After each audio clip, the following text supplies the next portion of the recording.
রামনগরের ডেরা উদয় সংঘের সাংস্কৃতিক মঞ্চে রামনগরের সুখ দুঃখের সাথী দীপক সায়। রামনগরের ডেরা উদয় সংঘের প্রতিচারণায় প্রত্যেক বছরের ন্যায় এবছরও সার্বজনীন শ্রী শ্রী সত্যনারায়ণ দেবের পূজা অর্চনার আয়োজন করা হয়েছিল। 21শে মে এই সত্যনারায়ণ পূজার বর্ণাঢ্য শোভাযাত্রার মধ্য দিয়ে পূজা অর্চনার শুভ সূচনা হয়েছিল।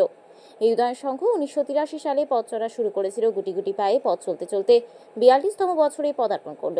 এই সংস্থার শেষ দিনে সাংস্কৃতিক মঞ্চে উপস্থিত ছিলেন রামনগর বিধানসভার সুখ দুঃখের সাথী দীপক সায়। উপস্থিত হয়ে শুভেচ্ছা বিনিময় করেন এবং বলেন, আমাকে আমন্ত্রণ করার জন্য আমি নিজেকে গর্বিত ও ধন্য মনে করি।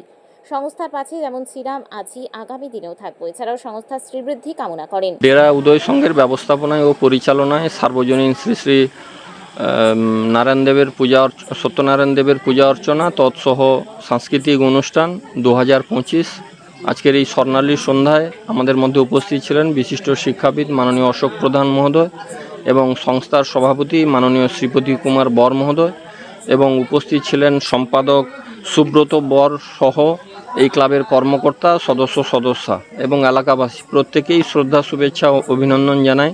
প্রত্যেক বছরের ন্যায় এবছরও প্রত্যন্ত গ্রামের মধ্যে এই ক্লাব চলতে চলতে 43তম বর্ষে পদার্পণ করলো। এলাকাবাসীর সাহায্য সহযোগিতাকে পাথেয় করে তারা সাংস্কৃতিক অনুষ্ঠান থেকে শুরু করে বিচিত্রা অনুষ্ঠান, প্রসাদ বিতরণ থেকে শুরু করে তারা বস্ত্র বিতরণ অনুষ্ঠান, আতশবাজি সহকারে ঘটোত্তোলন, গ্রামীণ আবেগকে ধরে রাখার জন্য তারা প্রত্যেক বছরই এই অনুষ্ঠান করে থাকেন।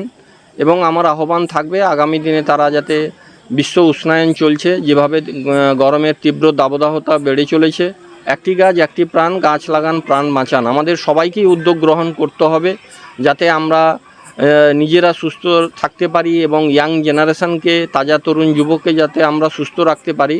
তাহলে আমরা সবাই উদ্যোগ নিয়ে যদি আমরা প্রত্যেকটাই স্বেচ্ছাসেবী সংস্থা এবং বিভিন্ন ক্লাব যদি আমরা উদ্যোগ নিই, আমরা বৃক্ষরোপণ কর্মসূচি গ্রহণ করি, সবাই যদি আমরা মিলেমিশে 10টি 15টি 20টি করে যদি গাছ লাগাই, একটি গাছ পূর্ণাঙ্গ রূপ নিতে প্রায় ধরুন 3 থেকে 5 বছর লাগে। তাহলে আমরা এই গরম থেকে অনেকটা স্বস্তি পাবো। কারণ এখন দেখছেন 40 ডিগ্রি 42 ডিগ্রি সেলসিয়াসে পৌঁছে গেছে, আগামী দিনে এটা 50-55 ডিগ্রি হয়ে যাবে। তাই আমার বার্তা থাকবে এই ক্লাবের কাছে আগামী দিনে যাতে তারা বৃক্ষরোপণ কর্মসূচি গ্রহণ করেন। অপরদিকে দেখবেন এখন কন্টাই ব্লাড ব্যাংক থেকে শুরু করে আমাদের রাজ্যের বিভিন্ন ব্লাড ব্যাংকে রক্তের সংকট দেখা দিয়েছে। রক্তদান মহান দান, 1 ফোঁটা রক্ত একজন মুমূর্ষু রোগীকে বাঁচাতে সাহায্য করে। আমরা যদি নিজেরা বছরে 2 বার রক্তদান শিবিরে এগিয়ে আসি, তাহলে আমাদের শরীরের কোলেস্টেরল থেকে শুরু করে, সুগার থেকে শুরু করে, ক্যান্সারের মতন মারণ রোগ থেকে যেরকম আমরা উপকার পাই এবং অন্যান্য রোগ থেকেও আমরা অনেকটা হেলথ বেনিফিট পাই।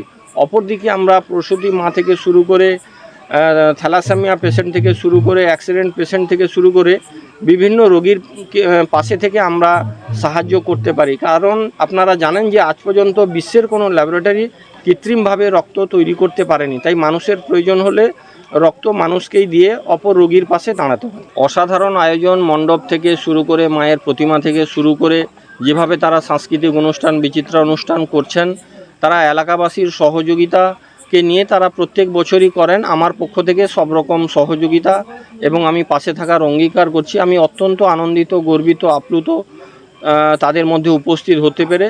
তাদেরকে আমি শ্রদ্ধা শুভেচ্ছা অভিনন্দন জানাচ্ছি। কারণ তারা মৎস্যজীবী এলাকার লোক, তারা অনেকেই এই মৎস্য পেশায় জড়িত এবং তারা আগামী দিনেও যাতে এই ধরনের অনুষ্ঠান করেন, আরও বড় করে করেন এবং এলাকাবাসীর পাশে থাকেন। আমার পক্ষ থেকে সব রকম সহযোগিতা থাকবে এই ক্লাবকে। এই সাংস্কৃতিক মঞ্চে উপস্থিত ছিলেন রামনগর 1 পঞ্চায়েত সমিতির সদস্য, রামনগর বিধানসভার জনপ্রিয় সমাজসেবী সুখ দুঃখের সাথী দীপক সায়।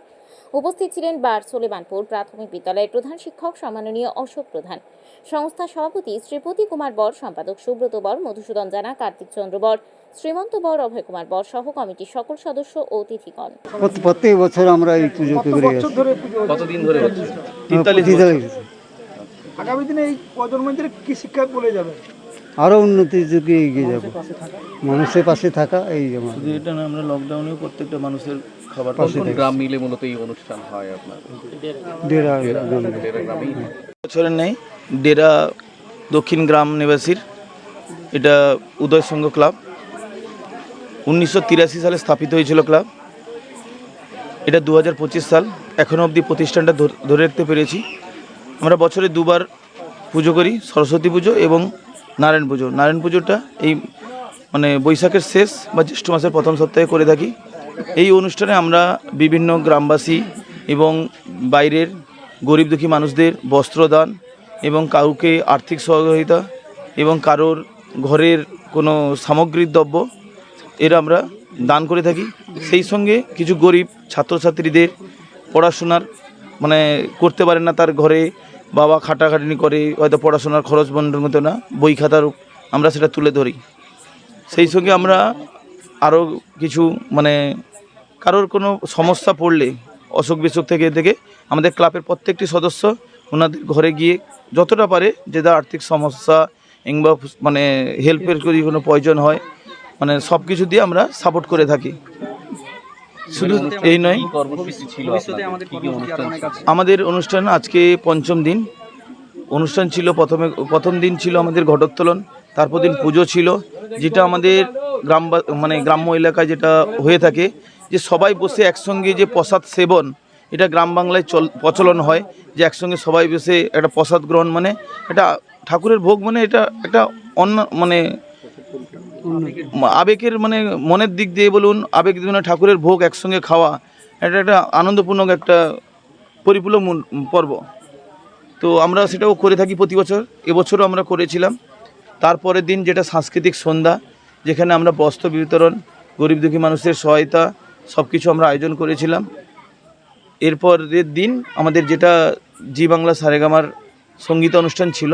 তো মানে দুর্যোগ প্রাকৃতিক যে দুর্যোগ হয়েছে তার জন্য আমরা অনুষ্ঠানটা সম্পূর্ণ করতে পারিনি, তো সেটা আজকে আয়োজন করেছি। আজকেও জি বাংলা। আপনার নাম? আমার নাম মধুসূদন জানা, কি পদে আছেন এখানে? আমি ক্লাবের সম্পাদক। রামনগর থেকে নিজস্ব প্রতিনিধির রিপোর্ট, ডিএন আপডেট।